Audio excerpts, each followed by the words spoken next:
We know that our country's polarized. We talk tolerance, but we're intolerant of anybody who's not like us. When the church is the church, it is the antidote to that, and it will be attractive to everybody who's fed up with the garbage that's going on right now. It won't be solved by politics, but when the church is the church, we become a reflection of who God is in loving one another. Just because I don't believe or agree doesn't mean I can't learn from you. Why did you have to bring that up? Okay, that one I'm super embarrassed about. Do you like me? Do I like you? Yeah. As an individual or as a podcast? Just as a person. No, I like you. Okay, cool, Yeah. cool. And I don't have any interest in appearing to be stronger than I am. I ain't bow to Nebuchadnezzar's statue. He gonna lead. You feel me? How do we love people who see the world differently than we do? What would it look like if we truly loved all of our neighbors? Could listening to their stories be the first step? This is Seacoast Church, and there's way more to talk about. Hi, my name is Kristen Mabry, and I'm on staff here at Mount Pleasant for almost 4 years. Growing up, I had some family that were in politics, and later I studied it in college. I found the topic fascinating and a subject that needs more open, honest conversation, all in efforts really to understand more about one another. I love that Seacoast sets the table for learning from various viewpoints, all in love and unity. Hey, my name is Teddy Winter, and I am the campus pastor of Seacoast Church in Asheville, North Carolina. And I've been with Seacoast for the last 7 years. If I were to describe my political leanings, I am an independent that would probably lean just a little bit left of center. And what I love about Seacoast is it's a place where I can rub shoulders with folks on both sides and really do my best to see what Jesus would have me to do in each political situation and follow him that way. And I also get a chance to walk with people on the other side of the aisle and learn from them. I love that so much about Seacoast. Hi, my name is Jessica Reagan, and I've been attending Seacoast for 1.5 years with my husband Josh. We are a military family that has been a part of ARC churches all around the country. I serve on the worship team at the Islands campus, and I also lead a virtual small group for Seacoast as a whole for military spouses all around the world. I consider myself to be a libertarian. However, the majority of my adult life I voted Republican. It's just that these days I find it really hard to trust any one political party. I think it's so important now more than ever that the world sees Christians love one another no matter what and embrace diversity, and that includes how people vote. I love being a part of a church that encourages those things and provides real-life examples for others to follow. It's one of the many reasons that Seacoast is my home. Love God, love others.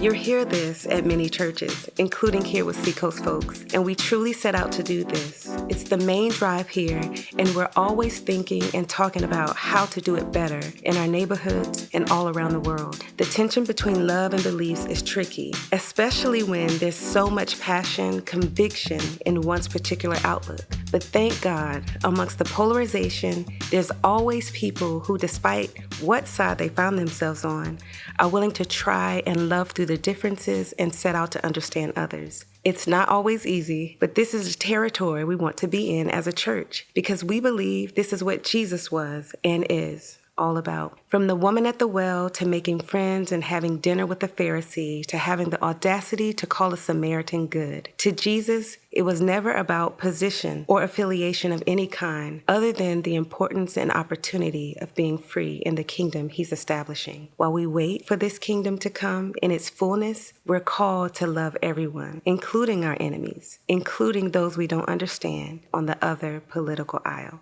I'm Natasha Simmons, Seacoaster of 14 years. I consider myself a moderate. God's kingdom is most important to me because it's inclusive. I can be myself, black, white, indifferent, and I'm still a part of the kingdom of God.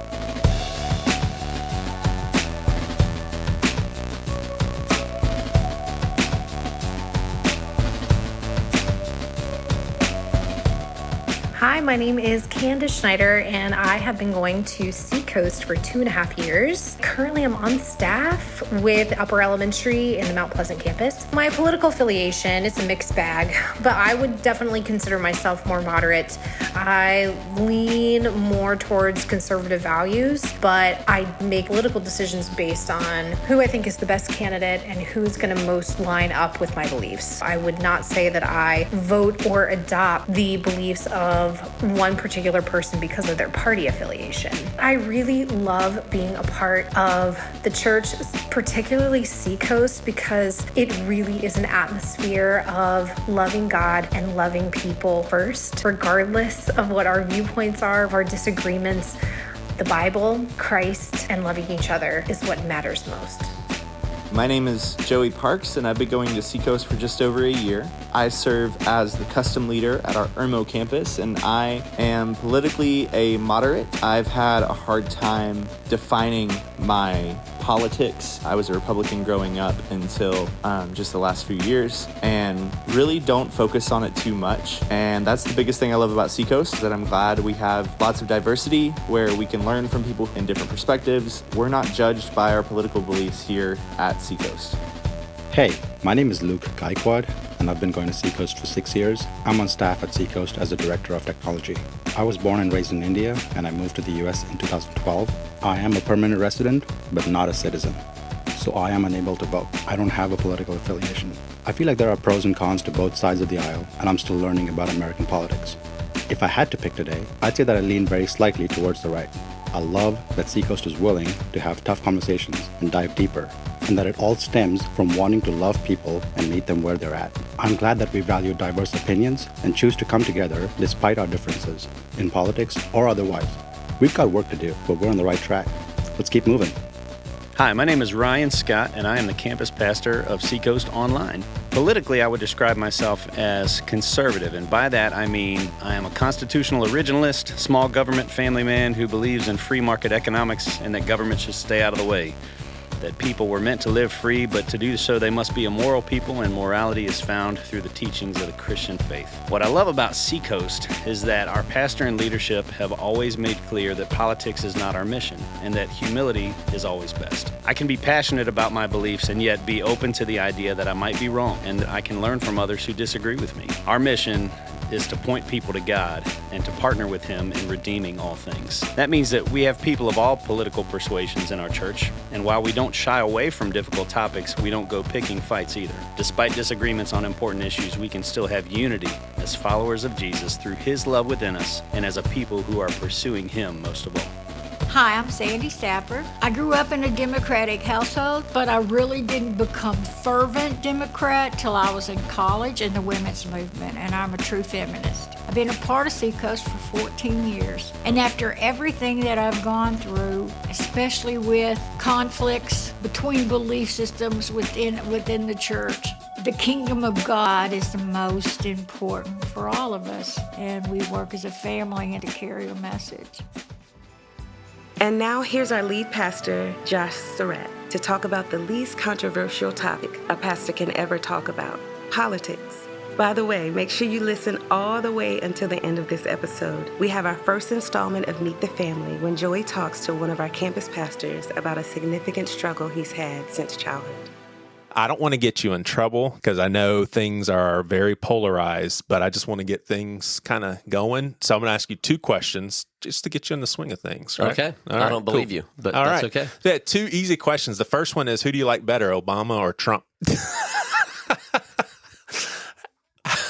How about, Josh is speechless. How about, what do you think about masks? You don't have to do it. I respect the office of the president. There you go. So here's some easy ones. How about, are you sad about JFK assassination? I am sad about it. I wasn't alive for it, but I'm sad about it's sad. Yeah. All right. Less school shootings. Would you prefer that? I would prefer less school Those shootings. are easier ones. Are we done? Yeah. That's If you had to answer, what are some things that makes Seacoast unique? Like, why does someone like me think that it's so special? What do you think? I think it boils down to, we really want this to be a place where anybody can walk into the doors, regardless of what their background is, and feel loved. And I think when we started Seacoast, we talked a lot about the holy city. Charleston is the holy city, and how there's so many great churches in Charleston, but there wasn't necessarily at least a large number of churches that were places where people who didn't have religious background, religious perspective, could actually feel safe to walk into those doors and not speak the language, not understand. Part of it is that we do have leaders who are pretty real, and I think especially mega churches, which I don't love that term, I think there's almost an expectation that there are going to be leaders that are superstars above the fray. They don't hang, and I just think that that's never been tolerated in our culture here. So behind the scenes, stop calling you my mega pastor? Well, just stop I doing actually that? like mega pastor. I just don't like mega church. We grew up with Mega Man, so it's like, wow, that sounds good. I think, and I'm curious if you had, or I guess if your dad had to do it all over again, because Tim Scott, Senator of South Carolina, great friends of this church. He's a part of this church family. I think y'all regretted giving him the microphone on a Sunday morning just because of the response of some of the liberal-minded politically people at our church. I don't think we regretted it. We didn't. I think I would have done it with different timing. Okay. I think it happened to be, and I don't remember all the details, but it happened to be that it was an election year where Tim may have been up for election. Yeah. I think regret is the word that I would say I don't, but I do think I would have done it differently. And I think that I didn't realize some of the fallout that would come, especially at our campuses that maybe are in cities and we're reaching people that would skew more Democratic in how they would vote. And so I think I would have wanted to be more sensitive to that. Tim, just for context, has been coming to our church since before he was in politics and really considered leaving politics and going into ministry. And my dad actually talked him out of that. And he talks about that a lot and kind of jokes about it. My dad was like, "You're a really good preacher, but I think you could impact a whole lot more people in government." And so Tim, he didn't give a campaign stump speech. He didn't talk about conservative values versus, he really talked about finance, which was interesting. And so I would have probably placed it differently, positioned it differently. Right. Yeah. So the viral Instagram post, I have put stuff out there personally, or I've seen someone put something out there, and there's nothing negative about it that clicks. I read it and I'm like, oh, everybody would like that. That makes sense. When I saw your post, I had that same reaction. I was like, oh, I like that. I like that my pastor said that. And then it was like, the backlash of people being upset about it. I didn't agree with their sentiments, but it did click. I was like, okay, I see where they're coming from. Were you shocked when you had negative feedback for it? And yeah, so basically it says, I'm way less concerned with who you vote for than I am with how you treat the people that vote differently than you. You had absolutely no thoughts of getting negative feedback from that, did you? Well, let me give you context. Yeah. I had that thought in the shower the morning that I was preaching in January. We don't need to know that. So just kind of get yourself just there. Say freshening Put yourself up. there. You were freshening up. And I made that statement in a sermon in January of 2020. Yeah. So this was way before the election.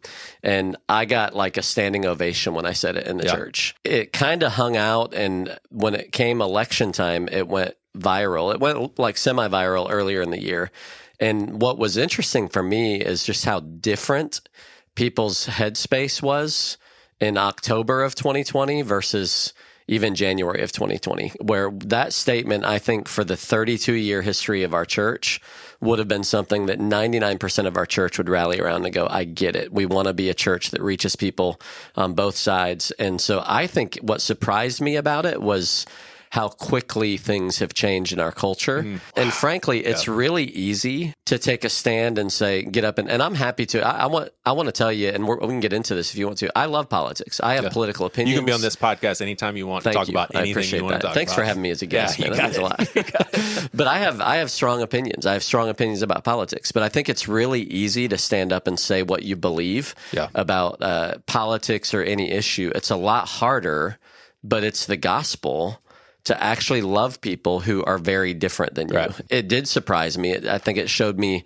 how quickly things have changed, but I think it also showed me that, man, what we talk about all the time when you're just talking about theory and man, love your enemies, all that stuff works fine. Right. Until you're dealing with really, really hard stuff and people that drive you crazy and you genuinely believe that maybe they're going to hell because of what they believe that's different than you.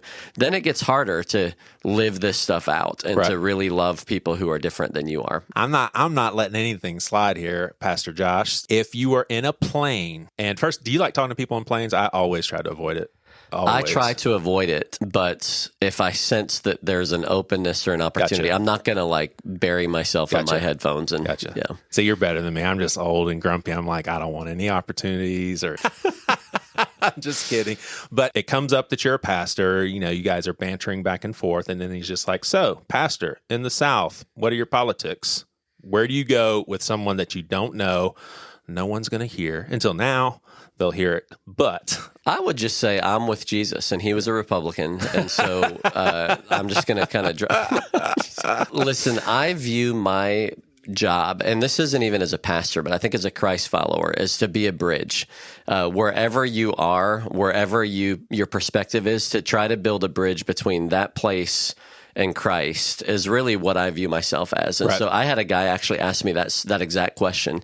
We were having lunch, and he's a new guy, not familiar with church. And he said, hey, so what's the right thing? Like, biblically, should I be a Republican or a Democrat? Wow. It's a great question. I was like, well, and here's the deal. I think that if you're really following Christ, you have to sacrifice some of your values to take on either platform fully.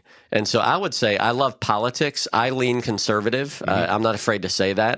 It's not something I get up on the stage and go, man. But just personally, I lean conservative. But I think that partisanship is really where we get in trouble, where we feel like we have to take on an entire platform, because I think to do that for either side, you have to sacrifice some of your values. And so what we need is people who are like, hey, I'm a Christ follower first. You have to make a decision, and you're never going to have a perfect one. Like, although there are many in the church who would like to present it that way, you have to weigh that. And that's why I love, and again, Tim Scott, you mentioned him earlier. Tim's obviously a Republican. He's a black Republican senator. But man, there have been so many times I've seen him actually stand up against his party because something that his party was doing didn't line up with his values, whether it was related to race or other stuff. Christ followers, we ought to be more passionate about God's word and about living Christ values than we are our political platform. And usually it comes down to power. We're afraid of our party losing power. And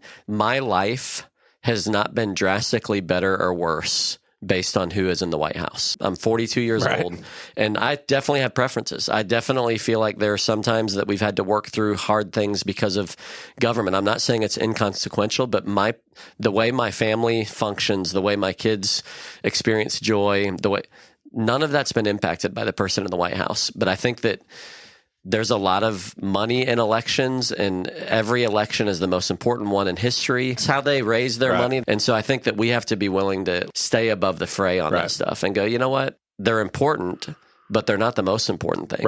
And I think it lives better that way too.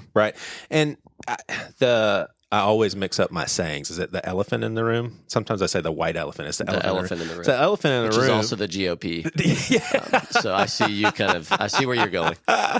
But it's like, I'm thinking about your Instagram post, and I understand the sentiments of this, because I saw some stuff play out on Facebook, and one of the things was, how can you be so neutral when abortion is at stake? I got it on both sides, by the way. Yeah. How could you be neutral when Trump is on the ticket? So I got heat from both sides on that. And I understand it too. That's why I am not personally neutral on, I voted, but I think that the calling, and again, the harder thing, that's why I understand the anger behind it. I understand the sentiment behind it, but I think the harder thing is to go, you voted for somebody who is going to push for abortion rights. And I'm still more concerned on how I treat that person than I am on how they voted. That's where change happens in our communities, is when people actually learn how to love people in spite of the big differences. I'm not talking about like you like the Packers and I like the Bears. I'm talking about big differences. We have to learn how to love people in spite of that and realize it's not my job to change them.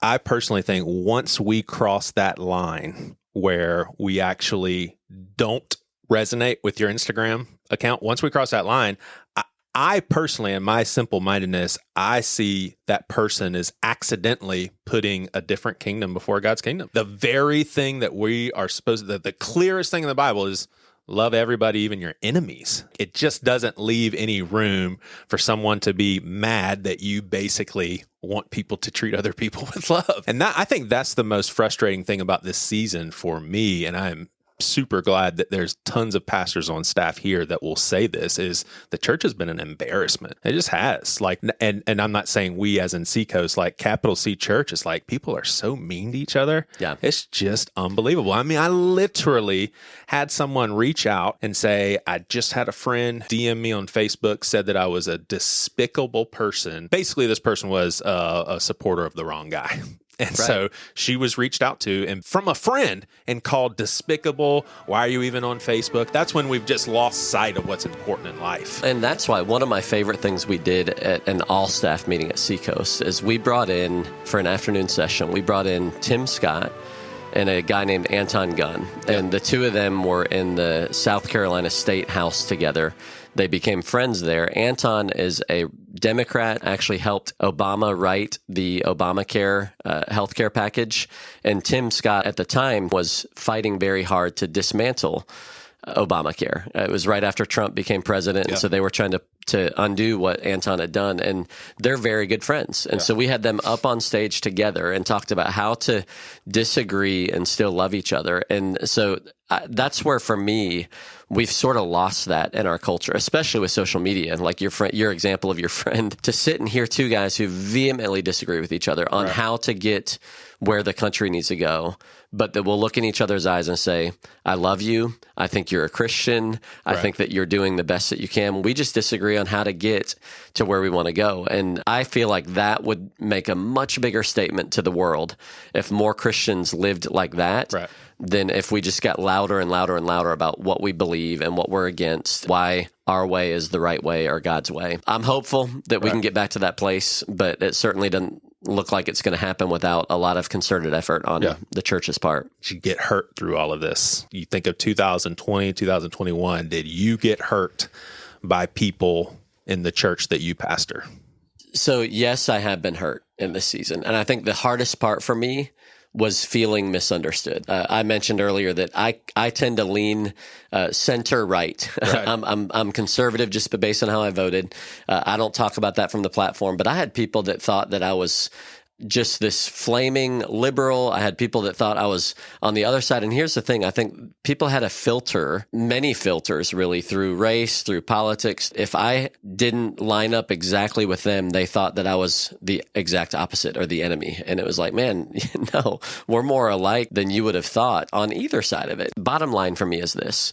We are going to build this church on the platform of Christ. I think the minute that we hitch our wagons to another platform, we have prostituted out what God has given us for something less than what he's called us to use it for. And so, and again, I understand the anger. I understand the fear, the concern. People got so angry. They wanted us to get up on the platform and say, if you don't vote in this way, then you're in sin. And we just aren't going to do that. We've never done it. And it's never been a real problem until this year. And I think that you hear about the radical middle. If you ever saw Netflix deal on the social dilemma, the middle is becoming a harder and harder place to be. And the middle is not neutral. It's not lukewarm. It's just saying, for me, the middle is Jesus. And it's saying, I'm going to build my identity around him and not around my political leanings. I love politics. I think they're important. I think we should care. I think we should have opinions. I think we should vote. But I think that when we start anchoring ourselves in this kingdom of the United States of America over the kingdom of heaven, it's real easy to get sideways in that. You asked, did I get hurt? I did. You know what else happened in the last several months? I've had people come back and apologize to me. And that's been really cool. And they just said, hey, I got sideways during the season and I didn't see it. I still disagreed with a couple things that you said, but man, I had a plank in my eye that was so much bigger. And there's been a lot of healing that's happened as well. So yes, I was hurt, but I've been real encouraged to see sort of as the tide has gone down a little bit on how intense the the media and all that is that people have kind of gone, okay, maybe I was a little bit off. I certainly was. Right. I tell people all the time, next time the church goes through a pandemic, suicide of one of our leaders, political tensions in the way that we have, racial uprising, I'll do it better. I'll make some decisions better. There were some things that I would definitely have done differently, and I've had to go back and apologize too. And so that's been encouraging for me. I would love for you to tell your brothers and sisters who are more conservatively wired like you, but some of them think that the Republican Party equals the Christian Party. I thought that for a long time in my life. I was like, well, I'm going to vote Christian. Why is the Republican Party not the Christian Party? Or maybe you think it is. I don't think you do. I think that the reason that the Republican Party isn't the Christian Party is that Jesus didn't wear a Republican hat or a Democrat hat.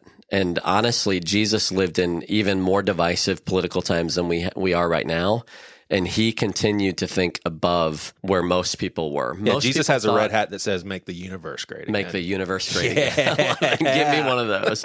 But people thought he was going to get involved in that. People thought that that was going to be the route that he was going to take to establishing his kingdom, and he just didn't. And so I think that to say that the Democratic platform is the Christian platform or the Republican platform is the Christian platform, both of them will use the parts of their platform that more align with Christians to get as many Christians to vote for them as possible. And I think Christians don't realize that they're being used as a voting block in that sense way more than they are being asked to influence and shape the direction of our country. And so I think that there are a lot of people who are conservative, are Christian, who have kind of sold their soul for the whole political partisanship win versus, man, what would it look like for me to represent Christ well to everybody in the midst of this? And the days of Bill Clinton, George Bush, even Ronald Reagan, where you had these leaders that were really trying to build some unity and bring people together, I think in these last several years, obviously it's just polarized people. And so it's harder and harder to do that. The Republican Party, I think, is right on a lot of things. But then I think that there are some issues where maybe the left gets that a little bit more closer to the heart of God on it. If Seacoast could be one thing this time in 10 years, if people could look at Seacoast and be like, that church gets a lot of things wrong, but my gosh, they knock what out of the park? Probably caring for people in pain. I think if we can get really good at loving people who are hurting, that's when people are most open to hope, is when they feel hopeless. And so if we can keep doing that and let all of these political conversations and stay out of the fray, in a sense, I think we'll be in a really good place.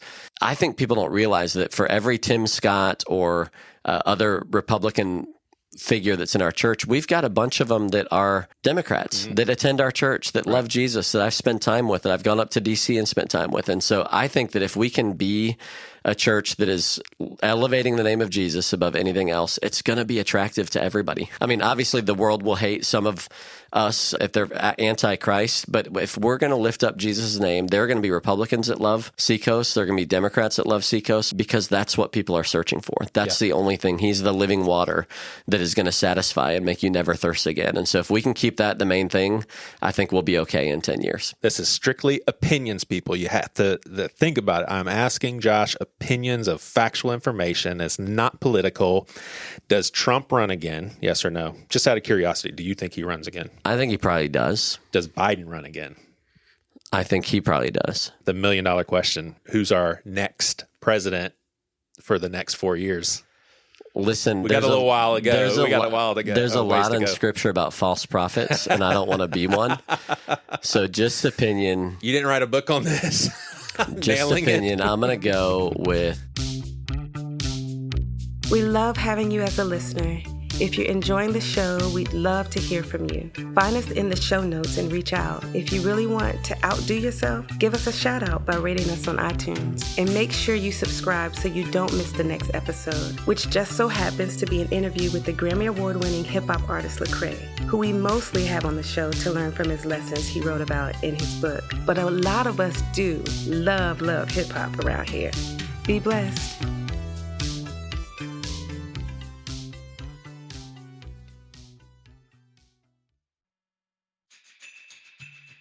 7 years, and that's as a pastor, or? Yeah, so I came on as a pastor. So I'm going to ask you some questions, and we're recording this probably a good bit before it will come out. The latest Hillsong. I mean, it's like, does it ever end? I just read the news. From your perspective, are there a lot of megachurch pastors that aren't falling into sin? And I actually even saw a stat, and I don't know, this guy wrote a book on megachurches, and I don't know how, I didn't check into the actual stat, but he said 1% of megachurch pastors have fallen like that.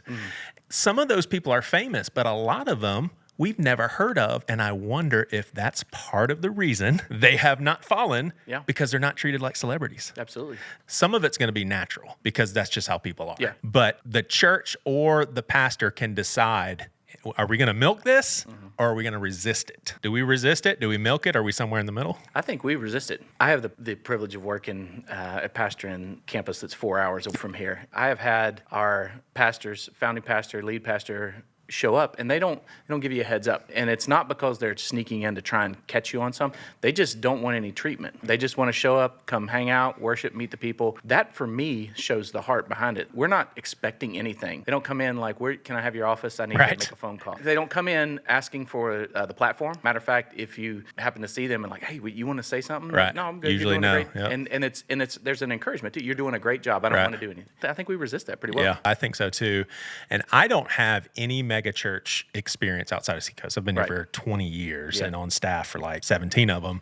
I hear it is unheard of for the celebrity pastors preach a sermon and then go out in the daggum lobby to talk to people. Which is heartbreaking. I don't want to judge anybody's heart, so I'm not thinking of anybody specifically. But if you're going to teach a sermon and then go out and hide out, change your title to teacher. Yeah, or just be the preacher. Exactly. Right? Because once you put that pastor on, that's assuming you care for people. Right. You're It's a not bad willing- look at the very least. Oh, yeah. I mean, they could be doing great pastoral work Monday through Friday, and we don't know, but it's a bad look. I actually was in a situation, there was a local pastor who had taken his life. Me and another Seacoast pastor were called to join mental health professionals and other pastors and help with this church. Okay.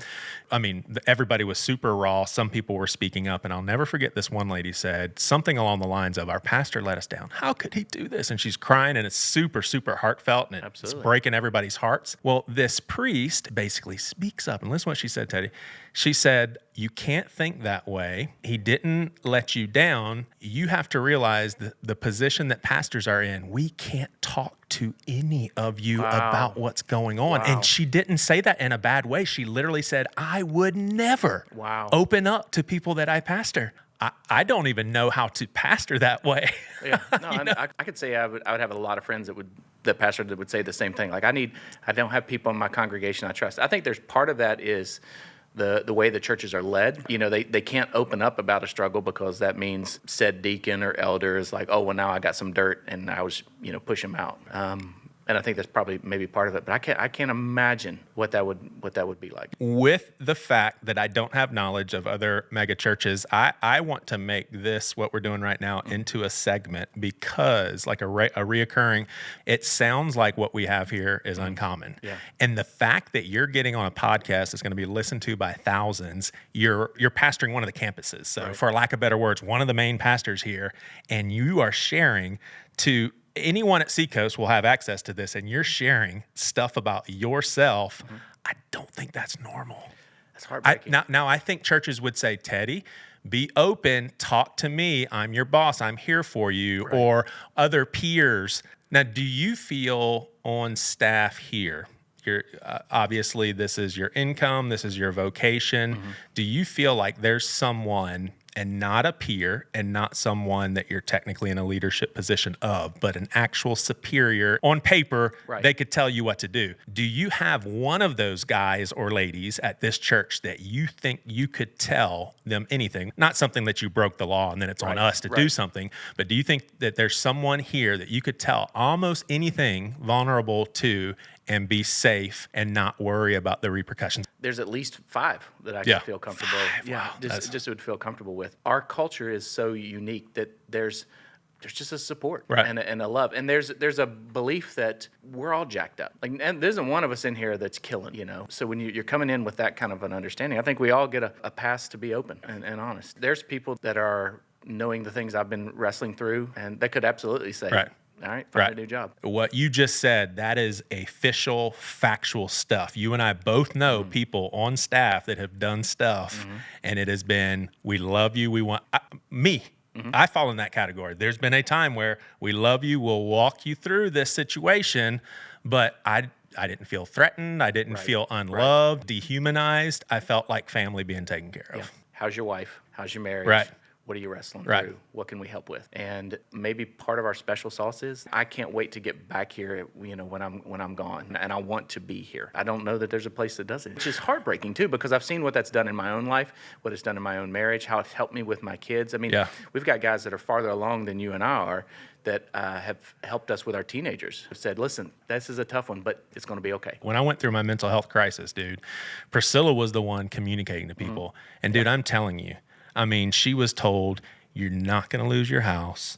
If Joey doesn't come back to work, we will figure something out. That's not what we want you to worry about. We got you. Absolutely. Like, we got you. And I almost get choked up thinking about that. I mean, the fact that I was out of commission, a lot of people were coming to grips with, he may not come back. He may not come back to this campus. And that's how I was treated. I've heard horror stories about people struggling with mental health stuff on staff at a church. They got the boot. They were just gone. Yeah. Well, they're not valuable to you anymore.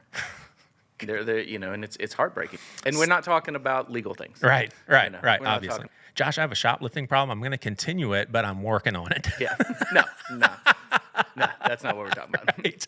Right. So let's practice what we preach, man. And I'll have opportunities galore to talk about all of my weaknesses and like what's something that has been a major life struggle or maybe something you've been struggling with lately, but share some of your stuff, man. Yeah, man. So one of the things that I have always wrestled with since a child, and I feel like I'm getting some headway in it, get a little bit better every year, but has been lying.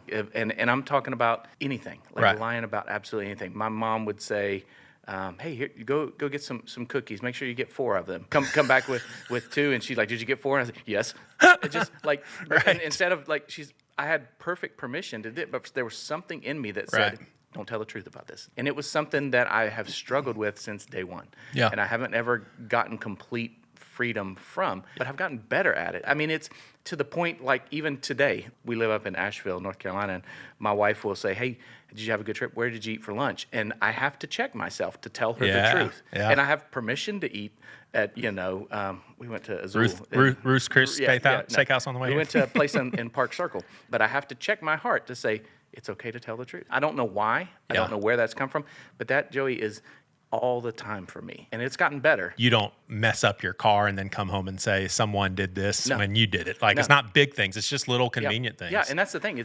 Right now, at the age I'm at, the hard things, I have no problem sharing. But it's just those little things that I have, the white lies. I've prayed, I've asked. It's a struggle that maybe I'll never get.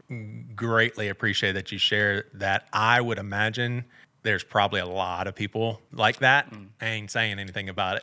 Yeah. Well, I mean, I for sure every now and then will do the whole convenient, it's not going to hurt anybody sort of thing. And I'm not justifying it by saying it's just a little bit, but I mean, I can relate for sure. If I think that I can keep Priscilla from being stressed, and I feel like I'm helping her, well, I'm not telling her such and such because I don't want to stress her out. I know where that's going to lead. And it's not really that big of a... Exactly. Yeah. I mean, I could even go and grab a coffee and I'm going to use cash instead of debit cards. So my wife doesn't know that I went and got it. Like, why? She wouldn't care. Right. She does, but what is that in me that I continually wrestle with? God has been good to give me some power to move through the other side of it, but it's a moment by moment struggle. Yeah. Have you talked to Chip about it? I'm curious if yeah. Do you think it's possible for a church, and we'll say Seacoast, is it possible, and does Seacoast do it? Do we err on the side of grace too much? Like, is there ever times where you're like, look, I get it that we want to love people. I think each one of us would say, yeah, right. we do. But I think we would all pick a different time when it was something that we think it should be. Now, Right. I need grace, but you should come down on them. That's the tricky part about it. But yeah, we have such a heavy grace culture. There are things that I wish that we would like, man, come on, let's just tighten this up a little bit. But this is it, man. Yeah. This is the place. There's such a kindness over it. And it's not a grace for permission to do whatever you want. It's you know what's right. Let's do, you know what, how we care about you. And it's also, it's the grace that becomes the fuel to do the right thing. But we do err real heavy on grace. I would much rather be in a place that errs on grace rather than religiosity or legalism or a motivation to be the biggest, baddest church in town. Oh, absolutely. Because that turns into all of that horrible, unhealthy stuff. So I do another podcast, and so people sometimes they were like, "Man, you're still at a mega church." Well, yeah, they treat me like family. Yeah. Why am I going to go anywhere else? This is my family. I don't agree with everything, but do you agree with everything on Thanksgiving with your family? Exactly. Are you leaving that family? Absolutely. You know? Yeah. No, not at all. And that's the beauty of family. We need to be able to push back and forth. And I think Seacoast really does that well in a grace-filled way. I've literally pushed back. And the timing was okay, the situation was okay, but with Pastor Greg, who started this church on a really polarizing topic and pushed back, I mean, he didn't bat an eye. He didn't think, how dare you, or don't you see I'm busy? You didn't call me pastor. It was, talk time. Cool. Yeah, right. Joey just said something that I totally disagree with. Let's talk. Yeah.